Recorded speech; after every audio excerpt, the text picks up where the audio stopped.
तो ये क्वेश्चन करते हैं। एक सॉलिड स्फीयर है यूनिफॉर्म डेंसिटी का, उसका रेडियस जो है 4 यूनिट्स है और located with the centre at the origin of coordinates. ठीक है, जिस तरह से दिखाया हुआ। अच्छा, दो स्फीयर हैं, इनका रेडियाई 1 यूनिट ईच है और उनका सेंटर ए और बी है ना। बेसिकली ये ए है और ये बी है। ठीक है, ये आपका -200 है, लिख नहीं रहे नहीं तो ये डायग्राम भर जाएगा, है ना। और बी जो है वो 200 है। ठीक है, इनका रेडियस 1 है। तो ये कैविटीज हैं बेसिकली। ठीक है, spherical cavities are shown in the figure. क्या पूछा है? Gravitational field due to this object at its origin is 0। एक एक करके देखते हैं कौन सा स्टेटमेंट करेक्ट। तो पॉइंट ओ पे ग्रेविटेशनल फील्ड देखते हैं। अच्छा, सॉलिड बॉडीज में कैविटीज वाला एक एग्जांपल अपन कर चुके हैं पहले। ठीक है, तो अपन बेसिकली जो है वो ग्रेविटेशनल फील्ड या ग्रेविटेशनल पोटेंशियल कैविटीज वाले केसेस में कैसे निकालते हैं कि भाई एक तो आप एज्यूम कर लें कि पूरी बॉडी जो है सॉलिड है। ठीक है, विदाउट कैविटी। तो विदाउट कैविटी जो है वो इस सॉलिड स्फीयर का ग्रेविटेशनल फील्ड जो है हम पॉइंट ओ पे निकाल लें और उसके बाद में कैविटी में ये प्रिज्यूम करें कि कैविटी की जगह पे सॉलिड स्फीयर है, तो उसकी ग्रेविटेशनल फील्ड पॉइंट 0 पे निकालें, एक्सेप्ट कि डायरेक्शन रिवर्स कर दें, क्योंकि वो तो एक्चुअल कैविटी है ना, सॉलिड स्फीयर नहीं है वहां पे। तो यही लॉजिक अपन रखते हैं। ठीक है, तो विदाउट कैविटी तो ई एट पॉइंट 0। ठीक है, विदाउट कैविटी। ठीक है, ये तो आप ऐसे ही मतलब देख के कर सकते हैं। वैसे मैं लिख रहा हूँ ताकि आपको क्लैरिटी रहे। ठीक है, मतलब आप देख के ही आप पता लगा सकते हैं, यहाँ पे 0 होगा बेसिकली। इलेक्ट्रिक फील्ड सिमेट्री से ही दिख रहा है, बट इसको सिस्टमैटिकली कर लेते हैं। तो इलेक्ट्रिक फील्ड विदाउट कैविटी जो है वो सेंटर पे कितना होगा? -gm r/r³। ये जनरल रिलेशन होता था किसी भी सॉलिड के अंदर ग्रेविटेशनल फील्ड का। तो एट पॉइंट 0 ये कितना हो जाएगा? 0, क्योंकि r जो है वो 0 है। ठीक, तो ये पॉइंट बी वाली जो कैविटी है, इसके कारण ग्रेविटेशनल फील्ड जो है वो किस डायरेक्शन में होगी? इस डायरेक्शन में होगी। यदि यहाँ सॉलिड बॉडी होती तो बी के तरफ होती, पर सॉलिड बॉडी नहीं है तो इसलिए इस डायरेक्शन में कंट्रीब्यूट होगी। ठीक है, gravitational field due to cavity at point B. ठीक है, और इसी तरह से कैविटी एट पॉइंट ए, तो इसकी ग्रेविटेशनल फील्ड जो है वो इस डायरेक्शन में कंट्रीब्यूट होगी। ठीक है, gravitational field due to cavity at point ए।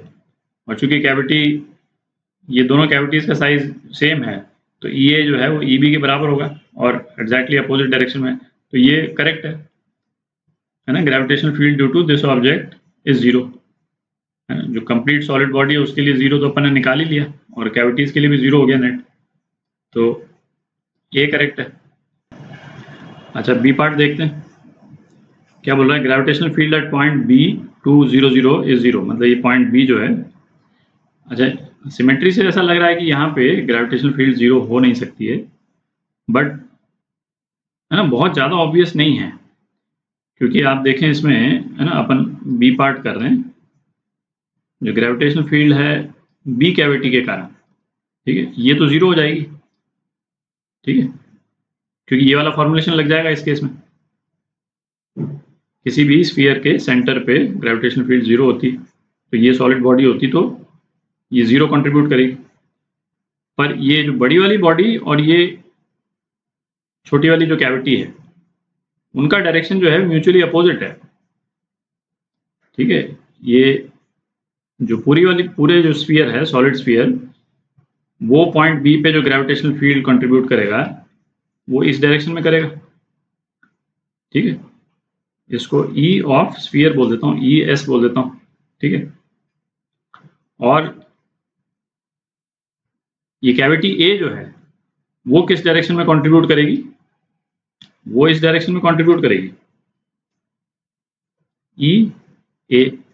देख रहे म्यूचुअली अपोजिट है डायरेक्शन इनका, तो एक बार क्रॉस चेक कर ही लेते हैं। ठीक है, चांसेस आर स्फीयर का ज़्यादा आएगा, बट फिर भी यदि स्फीयर का डायमेंशन थोड़ा सा डिफरेंट होता ना, तो इस तरह के पॉइंट पे जीरो ग्रेविटेशनल फील्ड आ भी सकती है। ठीक है, तो एक बार चेक कर लेते हैं अपन। तो पहले ई एस निकालते हैं स्फीयर के कारण एट पॉइंट बी।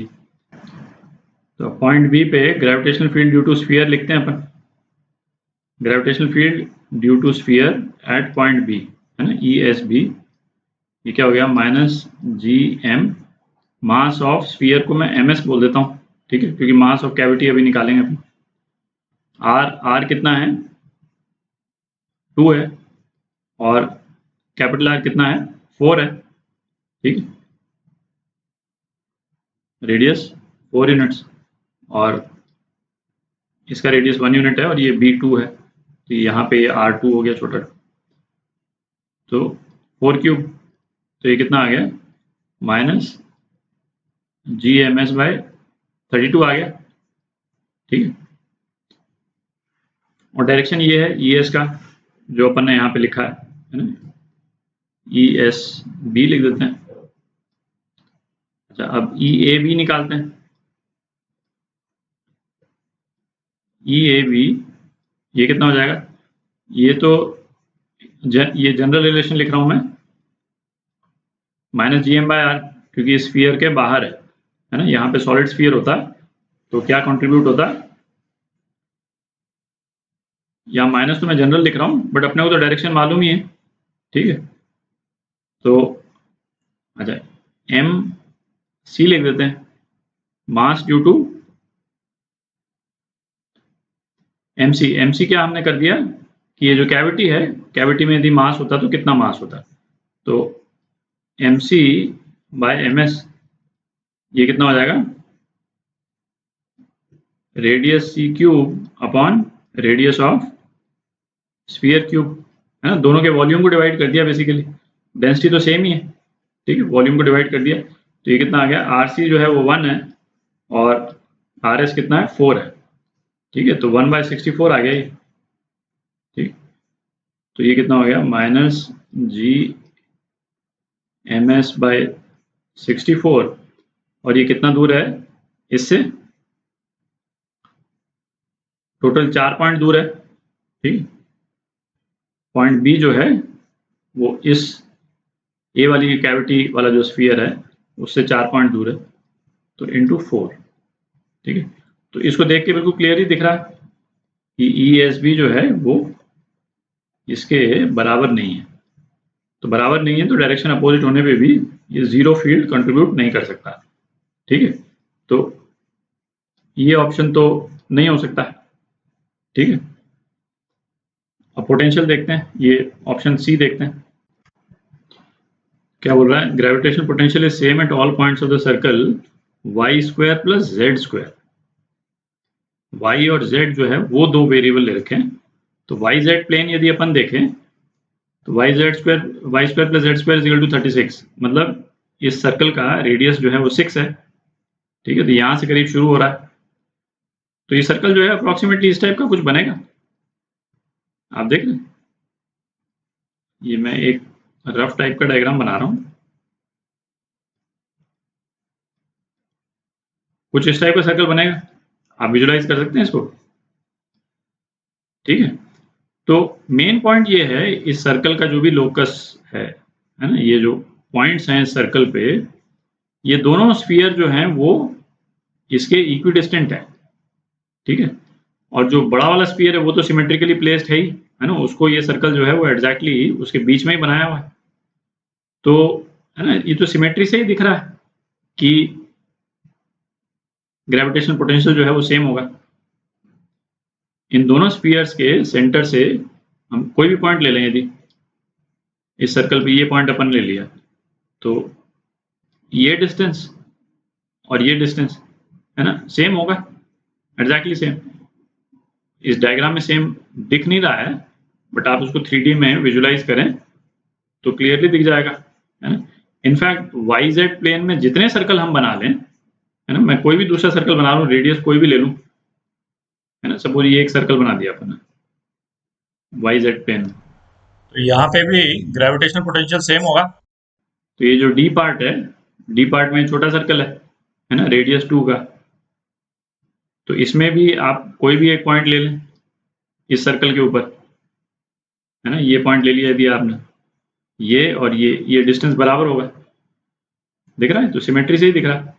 तो ये भी सही है और ये भी सही है, ठीक है।